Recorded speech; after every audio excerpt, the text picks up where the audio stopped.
नमस्कार दोस्तों, मैं आपका वकील दोस्त एडवोकेट राहुल लखेरा और आज हम एक ऐसे सवाल पर बात करने वाले हैं जो हमारे देश के नींव को हिला देने की ताकत रखता है। सवाल ये है, क्या होगा अगर खाकी वर्दी में खड़ा वो सिपाही जो हमारी सुरक्षा का जिम्मा उठाता है खुद ही महफूज ना रहे। और इससे भी बड़ा सवाल, अगर उसकी पहचान, उसका धर्म, उसकी जान के लिए खतरा बन जाए तो। आज बात होगी जंगल राज और उस असुरक्षा की जो हमें ये सोचने पर मजबूर कर रही है, क्या मुस्लिम पुलिसकर्मी भी सुरक्षित नहीं। और हाँ, इस मुद्दे के साथ ये भी जानेंगे कि कैसे आज पुलिस को ही कुछ नेता निशाना बना रहे हैं, उनकी छवि धूमिल कर रहे हैं और उनके सम्मान को ठेस पहुंचा रहे हैं। देखिए, देश में कानून का रखवाला, कानून का पाठ पढ़ाने वाला अगर वो खुद असुरक्षित महसूस करे तो इसे आप क्या कहेंगे? इसे जंगल राज नहीं तो और क्या कहेंगे? नेशनल क्राइम रिकॉर्ड ब्यूरो के आंकड़े बताते हैं कि पुलिस कर्मियों पर हमले बढ़ते जा रहे हैं। ड्यूटी के दौरान उन्हें पीटा जा रहा है, उन पर गोलियां चलाई जा रही हैं और कई बार तो उन्हें सीधे निशाना बनाया जा रहा है। ये आंकड़े धर्म के आधार पर हमलावर या पीड़ित की पहचान नहीं बताते, लेकिन ये जरूर बताते हैं कि कानून का डर खत्म हो रहा है और ये एक बड़ी चिंता का विषय है। लेकिन अगर मुस्लिम पुलिसकर्मी विशेष रूप से निशाना बन रहे हैं तो हमें इसके पीछे के कारणों को समझना होगा। क्या ये किसी इलाके में सांप्रदायिक तनाव का नतीजा है? क्या भीड़ इस कदर बेलगाम हो चुकी है कि उसे वर्दी की गरिमा का भी ख्याल नहीं? या फिर क्या ये पुलिस बल के भीतर ही किसी तरह के पूर्वाग्रह का नतीजा है? जब किसी पुलिसकर्मी को उसकी धार्मिक पहचान के कारण निशाना बनाया जाता है तो ये सिर्फ कानून व्यवस्था का फेल होना नहीं, ये हमारे संवैधानिक मूल्यों पर, हमारे भाईचारे पर, हमारे सेक्युलर ढांचे पर हमला है। अब आप कहेंगे कि पुलिस तो नेताओं के इशारे पर काम करती है, तो फिर ये नेता उन्हें क्यों निशाना बनाएंगे? यही तो विरोधाभास है। राजनेता पुलिस को अपनी ढाल भी बनाते हैं और जरूरत पड़ने पर उन्हें ही बलि का बकरा भी बना दिया जाता है। जब नेता अपने वादे पूरे नहीं कर पाते या कोई बड़ा घोटाला सामने आ जाता है तो अक्सर वे पुलिस की किसी कार्रवाई पर सवाल उठाकर या उन्हें अक्षम बताकर जनता का ध्यान भटकाने की कोशिश करेंगे। कई बार पुलिस का इस्तेमाल राजनीतिक विरोधियों को दबाने या अपने पक्ष में माहौल बनाने के लिए किया जाता है। अगर कोई ईमानदार पुलिसकर्मी उनके गलत आदेशों को नहीं मानता तो उसका ट्रांसफर, पोस्टिंग में रुकावट, उसकी छवि खराब करने की कोशिश कर दी जाती है, उसे सीधे तौर पर टारगेट कर दिया जाता है, जिससे पुलिस बल में अविश्वास और निराशा फैलती है। कुछ नेता तो सार्वजनिक मंच से पुलिसकर्मियों पर ऐसे बयान देते हैं जो उनकी गरिमा को सीधे तौर पर ठेस पहुंचाते हैं।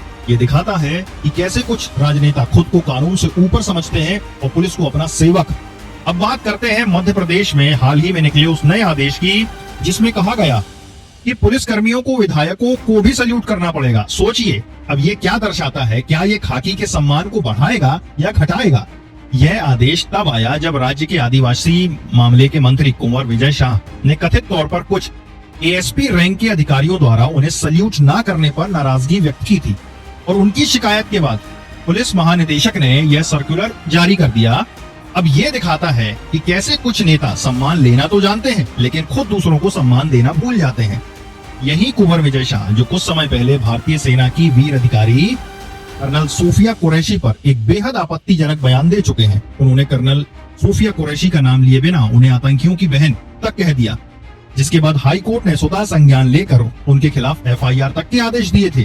तो एक तरफ तो मंत्री महोदय को सल्यूट न मिलने पर पुलिस महकमे को आदेश जारी होता है और दूसरी तरफ वही मंत्री देश की सेना के एक अधिकारी पर बेहद आपत्तिजनक टिप्पणी करते हैं।